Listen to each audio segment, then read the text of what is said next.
जय महाकाल, जय माँ भगवती काली। भाग 24, अध्याय 5। चंद्रमा को शाप देने का वर्णन। सभी देवों के वचनों को सुनकर प्रजापति दक्ष प्रसन्न मुख वाले होकर मुख्य रूप से इंद्रदेव को संबोधित करके बोले। प्रजापति दक्ष ने कहा, हे महाबाहो, हे इंद्रदेव, आपको यह महान दुख कैसे प्राप्त हो गया? हे विभो, आप इस दुख का हेतु तो बतलाइए। मैं उसको श्रवण करने की इच्छा कर रहा हूँ। आप लोगों के दुख को दूर करने के लिए मेरा क्या कर्तव्य होता है, उसको यदि मैं कर सकता हूँ तो अवश्य ही करूँगा। मार्कंडेय मुनि जी ने कहा, महान आत्मा वाले ब्रह्मा जी के पुत्र के वचन का श्रवण करके नीति क्षेत्र वाकपति इंद्रदेव ने उन महामुनि से कहा था। सचिपति शक्र ने कहा, निशाना था चंद्र क्षय अर्थात क्षय होने वाला हो गया है। उनके चीर हो जाने पर सभी औषधि क्षय को प्राप्त हो गई हैं। हे द्विज श्रेष्ठ, उनकी हानि यज्ञों की हानि करने वाली है। कुछ तो प्रजा वृष्टि के अभाव से महान दुख को पाकर नष्ट हो गई है। यह निशाना चंद्रमा का जो क्षय है वह आपके ही कोप से प्रवृत्त हो गया है और इस क्षय से पूरे जगत का ही विनाश हो जाएगा। इस समय में ऐसा कुछ भी नहीं है जो क्षोभ से युक्त न हो। हे विपेंद्र, इस समय सभी विलुप्त हैं, चाहे स्थावर हो या जंगम हो या पतंग ही हो। इस समय से न तो यज्ञ संप्रवृत्त हो रहे हैं और तापसगण ही तपश्चर्या क्या करते हैं। आहार के अभाव के कारण होने वाले दुख से समस्त प्रजा क्षीण और भय से आतुर है। हे विपेंद्र, ऐसा प्रवृत्त होने पर इस रसातलिक से जब तक दैत्य उठकर बाधा नहीं पहुंचाते हैं तभी तक आप उद्धार कीजिए। हे दक्ष, चंद्रदेव पर प्रसन्न होइए और अपने तप के बल से उन्हें पूर्ण बना दीजिए। चंद्रदेव के परिपूर्ण हो जाने पर संपूर्ण जगत प्रकृति में स्थित हो जाएगा। मार्कंडेय महर्षि जी ने कहा, इस प्रकार से उनके वचन का श्रवण करके प्रजापति दक्ष ने उन सरगणों से हृदय के शल्य का उद्धार करते हुए बोले।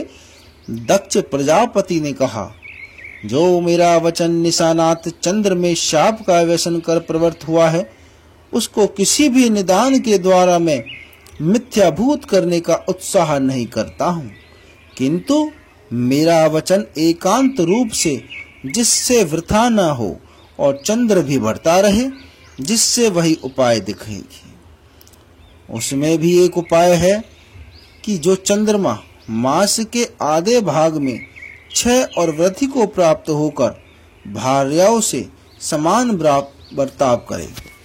प्रजापति दक्ष को प्रसन्न करके उनके उस वचन का श्रवण करके समस्त देवगण वहां पर गए थे जहां पर चंद्रमा रहते हैं। हे द्विजो, दक्ष मुनि के द्वारा इस प्रकार से वचन के कहने पर इसके अनंतर उस समय में भार्याओं के सहित चंद्रमा का समाधान करके वे परम प्रसन्न सुर श्रेष्ठ ब्रह्मा जी के भवन में गए थे। हे महाभागो, वहां पर पहुंचकर जैसा दक्ष प्रजापति ने कहा था वह सभी परमात्मा ब्रह्मा जी से उन्होंने कह दिया था।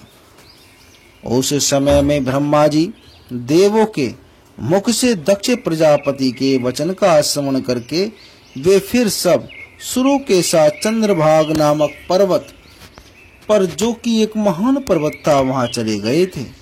वहां पर सुरों के श्रेष्ठ ने जाकर प्रजाओं के हित की कामना से व्रहल्लोहित पुष्प में चंद्रदेव को स्थापित कर दिया था। उस सरोवर में स्नान करने वाले जंतु को निरोगता हो जाया करती है। ब्रहल्लोहित नाम वाले सरोवर में स्नान करने से प्राणी चिरायु अर्थात बड़ी उम्र वाला हो जाया करता है। वहां पर स्नान किए हुए चंद्र के शरीर से उसी क्षण में रोग निकल गया था, जिसका नाम राज्यक्षमा था। जैसा कि पूर्व रूप कहा गया है, राज्यक्षमा भी निकलकर जगत के पति ब्रह्मा जी को प्रणाम करके उनसे बोला था कि मैं क्या करूंगा और कहां पर जाऊंगा, क्योंकि आप इस संपूर्ण जगत के सृजन करने वाले हैं। अतएव हे लोकेश, मेरा सनातन कृत्य स्थान और पत्नी को मेरे ही अनुरूप निर्देश दीजिए।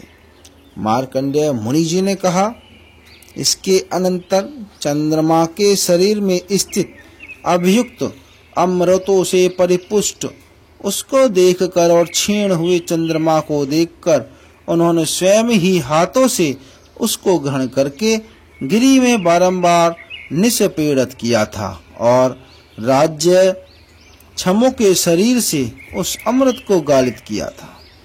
उस समय में जो शीघ्र ही अमृत जल में गलित किए गए थे, लोक भृत ने क्षीर सागर के मध्य में एकांत में प्रक्षिप्त कर दिया था।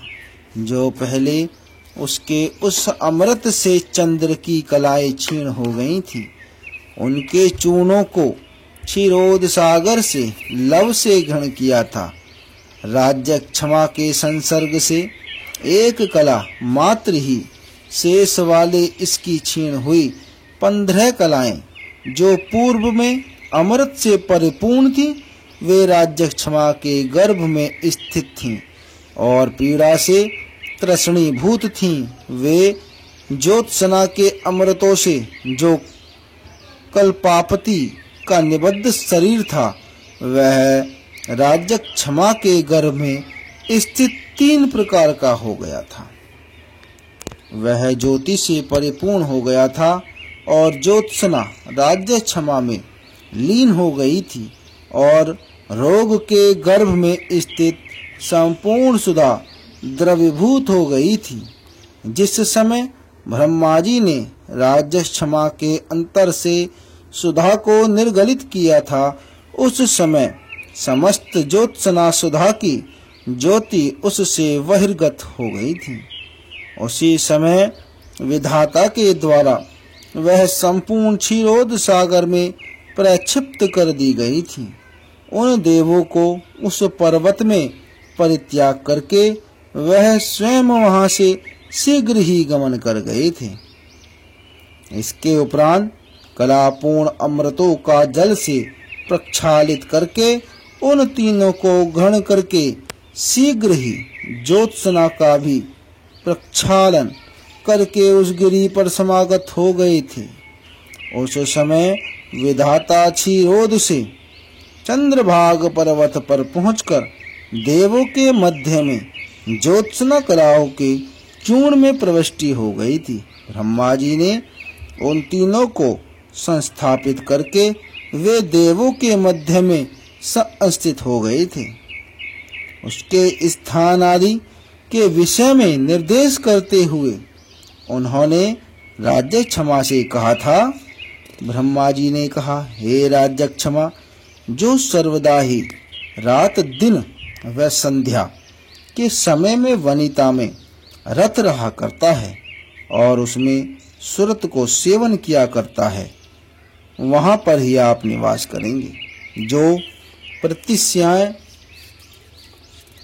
जुकाम, सर्दी, श्वास और कांस से समन्वित होता हुआ भी मैथुन को समाचरण किया करता है और कफ का उसी प्रकार वाला हुआ करता है, उसमें ही आपका प्रवेश होना चाहिए। जो कृष्ण नाम वाली मृत्यु की पुत्री है और आपके गुणों के ही तुल्य है, वही आपकी भार्या होगी, जो निरंतर ही आपका अनुगमन किया करेगी। आपका कर्म भी यही है कि जो क्षीणता करे उसी को आप अपना विषय बना लें। अब आप बहुत ही शीघ्र चले जाइए और आप चंद्र से विमुख हो जाइए। मार्कंडेय मुनि जी ने कहा, इस रीति से विधाता के द्वारा विदा किया गया महान रोग राज्य क्षमा समस्त देवगणों के देखते हुए ही अंतर्ध्यान को प्राप्त हो गया था। उस महान रोग के अंतर्ध्यान हो जाने पर लोकों के पितामह ब्रह्मा जी ने चंद्रमा को 15 कलाओं के द्वारा समृद्धि पूर्ण कर दिया था। फिर ब्रह्मा जी ने सुता से पूत और क्षीरोद से धौत उसके द्वारा तथा ज्योत्सना के सहित अर्थात चांदनी के सहित कलाओं के चूर्णों से पूर्व की ही भांति चंद्रदेव को कर दिया था। जिस समय में 16 कलाओं से परिपूर्ण चंद्र पूर्व की ही भांति शोभित था, उस समय में समस्त देवगण उनके दर्शन से बहुत अधिक प्रसन्न हुए थे। इसके अनंतर उस पूर्ण चंद्र ने पितामह के लिए प्रणिपात किया था। अत्यंत हर्षित न होते हुए सुरों ने सभा के मध्य में स्थित होते हुए यह वचन कहा था।